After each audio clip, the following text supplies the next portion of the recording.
In this lecture, we're going to cover genital herpes, which is a common sexually transmitted disease caused by herpes simplex virus. There are two types of herpes simplex virus.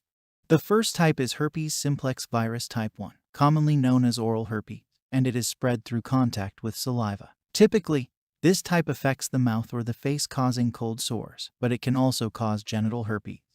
Herpes simplex virus type 2 is the second type that primarily causes genital herpes and will form our topic of discussion in this video. Individuals suffering from genital herpes develop sores and blisters that usually form on or inside the genital areas and the area surrounding it. In females, the most commonly affected areas are the vagina, vulva, labia, and cervix. In males, the penis and testicles are usually affected. This image here shows numerous small white bumps on the penis. Sometimes they can appear as red blisters, and when they rupture, they form very painful ulcers that may ooze fluid. In this image, there is an eruption of multiple red lesions, which are the blisters on the inner aspect of the thighs. The anus and buttocks can also be affected. Other sites that can be affected apart from the genital areas are the lips, mouth, tongue, cheeks, and roof of the mouth. One thing to keep in mind is that, even if a person does not show any symptoms of genital herpes like the blisters, the herpes virus can still be transmitted to another person. Both herpes simplex virus 1 and herpes simplex virus 2 infections are lifelong. A lot of people are affected by herpes globally. About 67% of people below the age of 50 years, which equates to 3.7 billion people, have HSV1. An estimated 491 million people aged 15 to 49 worldwide have herpes simplex virus 2 infection.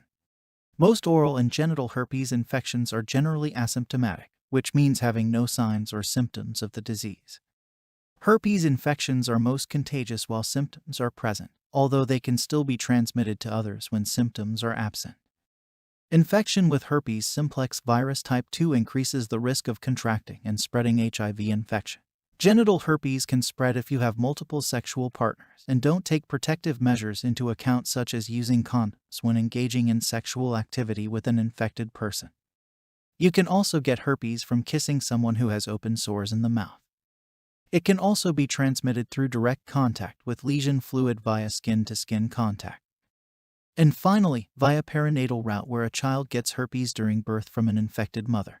You can have the herpes virus for years without experiencing symptoms, making it difficult to determine when or from whom you contracted it, and you may unintentionally infect others. The average incubation period for an initial herpes infection is 4 days. The incubation period is the time between when a person contracts the virus and beginning to have symptoms of the disease. When present, symptoms of genital herpes include flu-like symptoms like headaches, fever, chills, tiredness, and muscle pains, itching or irritation in the genitalia, small red bumps or tiny white blisters or sores on the genital area that are painful when they break open, ulcers that form when blisters rupture, swollen lymph nodes, and dysuria, which is a painful urination. After a person acquires the infection, the virus moves from skin cells to nerve cells. In the nerve cells, it enters an initial period of replication, after which it becomes inactive, what is also known as the latent phase or latency. This inactive phase is characterized by a period where the patient does not show any symptoms of the disease. Reactivation of the infection can be induced by various stimuli like fever, trauma, immune suppression, emotional stress, UV exposure, and hormonal changes like in menstruation. The reactivated virus spreads distally from the ganglion to initiate new cutaneous and mucosal lesions. The diagnosis of genital herpes is based on proper history, physical examination, and the results of laboratory tests. Blood sample can be taken and examined for the presence of HSV antibodies in order to detect a previous herpes infection. A tissue sample or scrapings of the lesions can be collected for viral culture. And polymerase chain reaction test can also be done. Unfortunately, there is no cure for genital herpes, and that's why it is a lifelong disease. Recurrence of the infection is common, causing later outbreaks that are usually milder than the first outbreak. Antiviral drugs have been used, and they have the potential to prevent outbreaks. They can help to relieve symptoms and speed up their resolution as well. Antiviral medications that may be helpful for genital herpes include acyclovir and valacyclovir. If left untreated, genital herpes can result into complications.